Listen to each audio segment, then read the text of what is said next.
दादी माँ और जादुई कद्दू। यह कहानी एक दादी माँ और उनकी पोती की है जो बुद्धिमत्ता और चालाकी से भरी हुई है। एक गांव में दादी माँ रहती थीं। एक दिन उन्होंने सोचा कि वे अपनी पोती से मिलने दूसरे गांव जाएंगी जो जंगल के दूसरी तरफ था।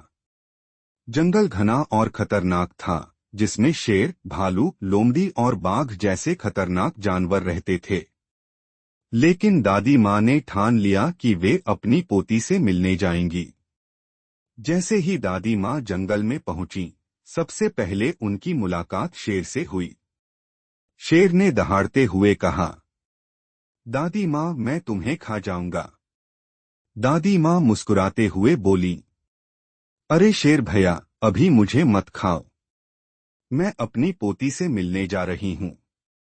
जब मैं लौटकर आऊंगी और मोटी हो जाऊंगी तब तुम मुझे खाना। शेर ने सोचा, ठीक है, जब मोटी हो जाएंगी तब ज्यादा स्वादिष्ट होंगी, और उसने दादी माँ को जाने दिया। इसके बाद दादी माँ की मुलाकात भालू से हुई।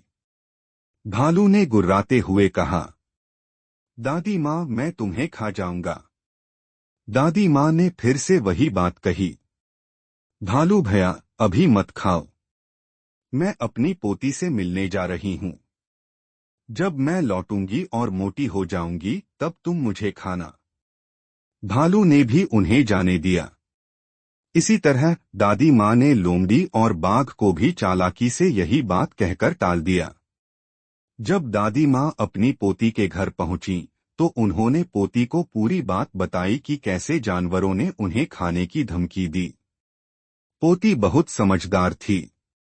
उसने कहा, दादी माँ, आप चिंता मत करें।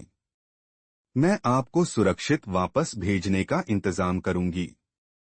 पोती ने आंगन से एक बहुत बड़ा कद्दू, पंपकिन लिया। उसने उसे अंदर से खोखला कर दिया और उसमें जगह बना दी ताकि दादी माँ उसमें बैठ सकें। दादी माँ कद्दू के अंदर बैठ गईं। पोती ने कद्दू को घुमाकर जंगल की ओर ढकेल दिया। कद्दू लुढ़कता हुआ जंगल में जाने लगा।